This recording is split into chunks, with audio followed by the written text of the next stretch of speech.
Komandoje visą laiką geros nuotaikos, susirenkame vienam tikslui, tai sunkiai dirbome ir nuotaikos tikrai puikios. Esame nusiteikę tikrai optimistiškai, ypač po užpraeito savaitgalio Amsterdame. Iškovojame aukštą 3. vietą, tai manau viskas bus gerai. Kaip pavyko pasiruošti? Pasiruošimas vyko pagal planą, turėjome ne vieną stovyklą, treniravomės ir įgyvendinome savo planus. Kokios sudarytos sąlygos? Sąlygos visą laiką geros, stovykla, Vičiūnuose, stadionas, viskas ko reikia, geri kamuoliai. Na, žinoma, kadangi žaisime aukštesnėje grupėje, tai bus sunku žaisti kiekvienose varžybose, bet stengsimės prieš kiekvieną komandą kovoti iš visų jėgų. Kiekvienais metais kiekviena komanda gerokai būna pasikeitusi, tiesiog reikia žaisti prieš kiekvieną ir siekti pergalės prieš kiekvieną komandą. Gal aš esu vyriausias, bet iš esmės tai Lietuvos rinktinė yra gana jauna. Tai rinktinė lygiai tokia pat kaip praktiškai, kuri buvo praeitais metais Kaune, išskyrus kelias žaidėjus, kurie yra traumuoti.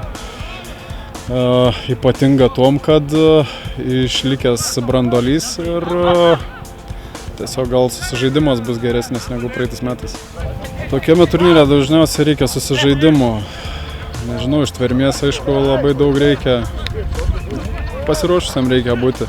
Ten komandos labai patyrusios ir geros, aukšto lygio.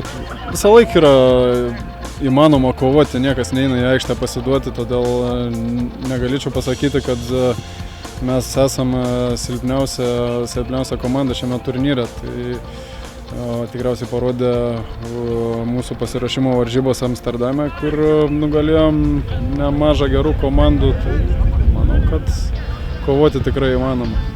Varžovai grupėje bus anglai, portugalai ir belgai.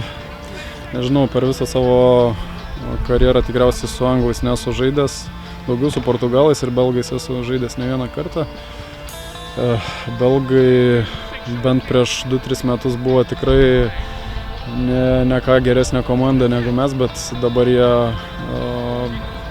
yra daug pažengę, dalyvauja pasaulio taurės varžybose 7. Kovoti su visais įmanoma.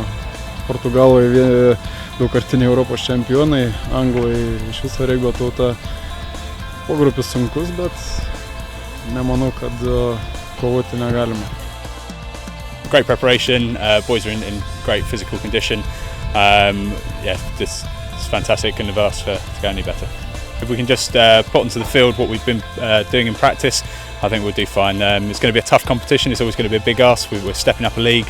But I think, as I say, we've prepared well, the boys have worked exceptionally hard, I'm really proud of what they've done.